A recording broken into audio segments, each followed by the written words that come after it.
Every 5 years, the world's largest democracy hits to the polls. This year, many are seeking a change in leadership. The incumbent party, the Indian National Congress, has mostly dominated Indian politics since the days of independence. But with the economy stagnant, corruption rampant, can Congress fight off its longtime rival? The Bharatiya Janata Party, or BJP, is predicted to win a significant number of seats in parliament this year. But the Nationalist Party, with ties to Hindu fundamentalists, has a prime ministerial candidate with a controversial past that some cannot forgive. And this year's battle between the two leading parties is further split by a rising new political voice. A journey across the country shows a deeply divided nation and India at a crossroads.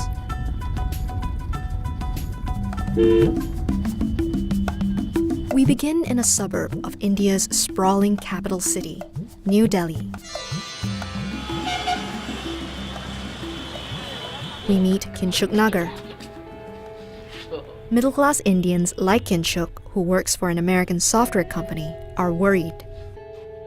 The economy has slowed, jobs are harder to come by, and India appears less and less competitive than neighboring China.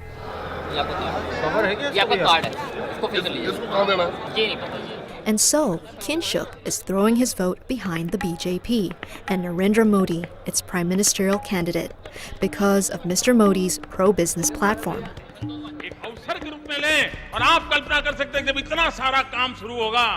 कितना cement चाहिए, कितना लोहा चाहिए, कितने cement के कारखाने चाहिए, कितने लोहे के कारखाने चाहिए, कितने नौजवान चाहिए, कितनों को रोजगार मिलेगा, आप अंदाज कर सकते हैं. You can see the number of scores of people over here, and they meant Modi ji to be PM. They seriously believe that he is the man for the next generation India. Just give like 60 months to Modi ji and see what happens. If you are few, if it's like it's not working, it's not going to work, then you can always change in the next elections. But at least give one chance to man. Modi's stronghold is here. We move to the northwest coast of India, to the state of Gujarat. Ahmedabad, the former state capital, is a showcase with smooth paved roads and modern infrastructure. Rajiv Parikh was born and raised here. He runs a logistics and diagnostics company. He too plans to vote for the BJP, which has controlled this state for the last 16 years. Modi has done a success at the state level. So if those same stories can be taken forward on the national level, it will give us a peace of mind and it will give us a good direction to work forward. While much of the country's economy has floundered, Gujarat continues to enjoy substantial growth. Many credit Modi's policies. There is a saying that he is a selective dictator. In our country, we need a dictatorship into a selective segments. Otherwise, a discipline on a civic sense or on the organized sense will not come. Rajiv lives in a relatively posh Hindu-dominated. We move to Mumbai, a megacity of more than 12 million, with thousands of new arrivals daily, seeking better opportunities. Nearly everyone we spoke with, Rahul believes his vote counts. Yet he also plans to vote for the very same party that has been blasted by corruption scandals over the last 5 years.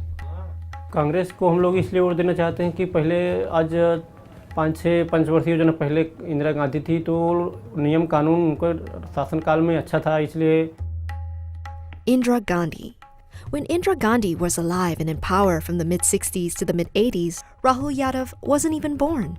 Congress has been led by the Nehru-Gandhi family since India's independence and has dominated Indian politics.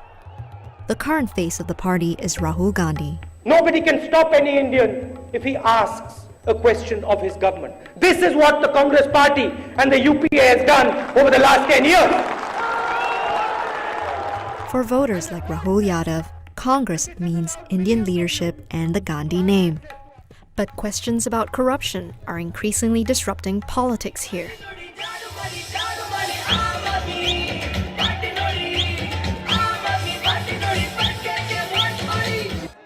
there's a new political party that's vowed to sweep out corruption and the old guard. The Aam Aadmi Party, or AAP, is led by Arvind Kejriwal, a former income tax officer and an anti-corruption crusader. और आम आदमी party आज इस देश को एक alternative politics देने की बात करती है, ईमानदार राजनीति देने की बात करती है. Last December, AAP, which grew out of anti-corruption street protests across Delhi, managed to form the government here. AAP's anti-corruption and anti-inflation platform resonated with the working class, in particular with Indians like Naresh Chandjindrania. अब कोई आदमी नया आता है तो आदमी सोचता है ये सही काम करेगा, इसलिए उम्मीद लगाए बैठे रहते हैं. Naresh is an auto rickshaw driver, working 14 hours a day, every day. बस ये है कि थोड़ा सा जो हमारा काम पैसों देकर होता था वो थोड़ा फ्री में हो जाए तो ज़्यादा बढ़िया है. He says life in Delhi improved when AAP took over the local government. By the middle of May, some 800 million Indians will have cast a vote. Despite the national commitment to voting, it's unlikely a winning party can gain a majority in parliament. India, they say, has more potential possibly because it is not a command economy. Government involvement is much lighter than in China. As opposed to manufacturing, Indians excel at services, IT and pharma. Government services just 15% of GP, and state-owned enterprises comprise just 14% of the market cap compared to 73% in China. They see India, Malika, as a growth story, and the economic power of its young people, purchasing power, is so huge. But Malik, as we found out in this election, they are also a very powerful political force, aren't they?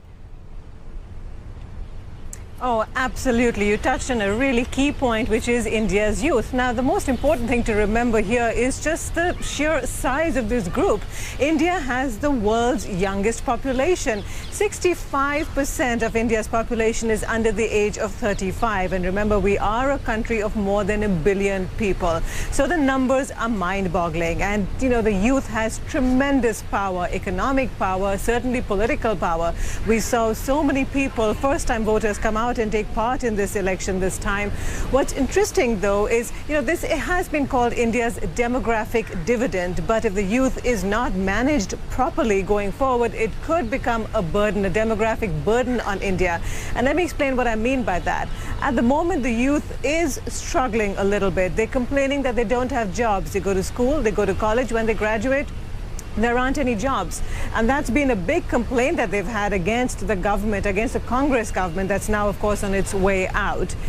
Modi, he's come on board with a very sort of pro-business platform, pro-growth platform, pro-development, and he's really struck a chord with India's youth.